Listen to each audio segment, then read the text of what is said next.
അങ്ങനെ നമ്മുടെ അടുത്ത റീസ്റ്റോറേഷൻ കഴിഞ്ഞ വണ്ടിയാണ്. നമ്മളിപ്പം സ്റ്റാർട്ടിങ്ങിൽ ഇട്ടിരിക്കുകയായിരുന്നു, ഇപ്പോൾ ഓഫാക്കിയാണ്. ഇതല്ലേ ട്യൂബും കാര്യങ്ങളെല്ലാം കൊടുത്ത് വണ്ടി സ്റ്റാർട്ടിങ്ങിൽ എത്ര ദിവസമൊക്കെ ആയിട്ടായിരുന്നു? 5 ദിവസമാണ്. 5 ദിവസമൊക്കെ സ്റ്റാർട്ടിങ് വരുന്നത്. പണ്ടത്തെ പോലെ തന്നെ 5 ദിവസം ചെയ്ത രീതി തന്നെയാണ് പോയിക്കൊണ്ടിരിക്കുന്നത്. ഈ വണ്ടിയുടെ ഓണർ കസ്റ്റമർ എന്ന് പറഞ്ഞാൽ ആലപ്പുഴയിൽ നിന്നാണ് നമ്മൾ ഈ വണ്ടി എടുത്തത്. ജയേഷ് സാർ എന്നാണ്, പുള്ളി ഗൾഫിലാണ്. 5 ദിവസം സ്റ്റാർട്ടിങ് ഇട്ട് എല്ലാം ഓടിച്ച് നോക്കാം. 5 ദിവസം കഴിഞ്ഞിട്ട് ഓടിച്ച് നോക്കത്തുള്ളൂ. അങ്ങനെയാണ് ഇവിടുത്തെ രീതി. അത് കഴിഞ്ഞിട്ട് നമ്മൾ കസ്റ്റമർക്ക് എല്ലാം നോക്കി ഓയിൽ ലീക്കും എല്ലാം നോക്കി കൊടുക്കുള്ളൂ. ചില ആൾക്കാർ കമന്റ് ഇട്ടു, എന്തിനാണ് ഈ ഫാനൊക്കെ ഓണാക്കി കൂളിങ്ങിന് ഇടുന്നത്? കമന്റ് ഇട്ടു, അത് അറിയാത്തവരാണ്. അത് അതിൻ്റെ ഇതാന്ന് പറഞ്ഞാൽ ഇതിന് റേഡിയേറ്റർ ഇല്ല, എയർ കൂളിംഗ് ആണ്.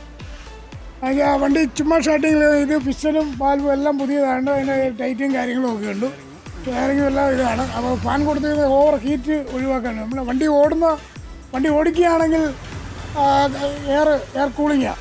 ഇപ്പോൾ വണ്ടി നിലവിൽ നിർത്തിയിട്ടിരിക്കുകയാണ്, പണി കഴിഞ്ഞുകൊണ്ടാണ്. അതുകൊണ്ടാണ് അറിയത്തില്ല ആൾക്കും. കൂളാൻ വേണ്ടി ഫാൻ ഇട്ടിരിക്കുന്നതേ ഉള്ളൂ. പിന്നെ വണ്ടിയെല്ലാം ഒന്ന് ഫ്രീ ആകാൻ വേണ്ടിയാണ്. ഇത് പണ്ട് ഞാൻ പഠിച്ച കാലം മുതൽ അങ്ങനെ തന്നെയാണ് ചെയ്യുന്നത്, ഇപ്പോഴും അത് തന്നെ ചെയ്യുന്നത്. അതറിയാത്തവരാണ് ഈ പറയുന്നത്. എനിക്കൊന്നും വിഷയമില്ല. ഞാൻ എൻ്റെ രീതിയിൽ ആര് കമൻറ്റ് ചെയ്താലും എനിക്കതൊരു വിഷയമല്ല. പക്ഷേ ഇവിടുന്ന് വണ്ടി എടുക്കുന്ന കസ്റ്റമർക്ക് സാറ്റിസ്ഫാക്ഷൻ. പക്ഷേ ഇവിടുന്ന് കൊണ്ടുപോകുന്ന കസ്റ്റമർ ഒരു കാരണവശാലും വണ്ടി വഴി കിടക്കത്തില്ല. 2 കാര്യത്തിൽ കിടക്കും. ഒന്നും ബാറ്ററി ഡൗണ് അല്ലെ പെട്രോൾ ഇല്ലാതെ. അല്ലാതെ ഈ വണ്ടി ഇതിനെ പുറകെ ഇവിടുന്ന് ഒരുപാട് വണ്ടി ഇപ്പോൾ പണിത് പോയി. ഒരു വണ്ടിയുടെ പുറകെ ഞാൻ പോയിട്ടില്ല. മറ്റുള്ള വർഷപ്പുകാരൊക്കെ കഴിഞ്ഞാൽ പണിത് കഴിഞ്ഞാൽ എപ്പോഴും അവരുടെ വീട്ടിൽ പോകണം, സ്റ്റാർട്ടാക്കണം. ഇവിടെ പരിപാടിയില്ല. മാറേണ്ട സാധനം കംപ്ലീറ്റ് എടുത്ത് ഊരക്കളയും. എല്ലാം ഓയിലും കറക്റ്റായിട്ട് സർവീസ് കഴിഞ്ഞാൽ 1.5 ലക്ഷം കിലോമീറ്റർ വരെ നമ്മൾ പണിയുന്ന വണ്ടിക്ക് ഗ്യാരണ്ടി ഉണ്ട്, കറക്റ്റായിട്ട് ചെയ്യുകയാണെങ്കിൽ. അങ്ങനെ നമ്മൾ കൊടുക്കുന്നത് ഒരു പൊടി ഓയിൽ ലീക്ക് പോലും ഇല്ലാതെ കൊടുക്കുന്നത്. എല്ലാം നോക്കി 5 ദിവസം സ്റ്റാർട്ടിങ്ങിൽ തന്നെ ഇടുന്നത് ഓയിൽ ലീക്ക് അറിയാൻ വേണ്ടിയാണ്. ഹീറ്റ് ആയി കഴിയുമ്പോൾ കുറച്ച് ഓയിൽ ലീക്ക് വരും. അപ്പോൾ അതറിയാൻ വേണ്ടിയാണ് ചെയ്യുന്നത്. ഈ അറിയാത്ത വണ്ടിയെക്കുറിച്ച് ABCD അറിയാത്തവനാണ് ഈ കമൻറ്റ് പറയുന്നത്. പിന്നെ അത് പറഞ്ഞുകൊണ്ട് എനിക്ക് കുഴപ്പമൊന്നുമില്ല. ഞാൻ എൻ്റെ ജോലി ചെയ്യും, ഇനിയും ചെയ്യും. കമൻറ്റ് പറഞ്ഞാലും ഇനി അപ്പുറം പറഞ്ഞാലും എനിക്കത് വിഷയമില്ല.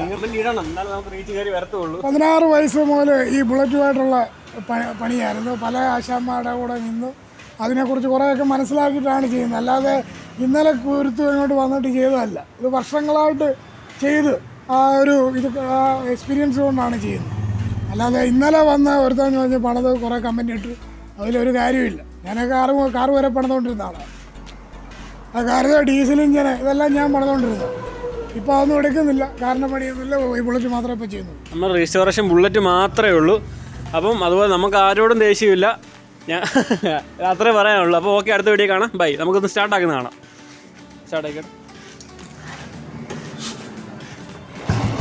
ഒറ്റ കിക്ക് സ്റ്റാർട്ടാകുന്നുണ്ട്. ടാപ്പറ്റൊക്കെ ലൂസാക്കിയിട്ടിരിക്കുകയാണ്. ഇനി ഇത് ഫ്രീ ആകുന്നിടം വരെ സ്റ്റാർട്ടിങ്ങിലിടും. ഓക്കെ, അടിപൊളി.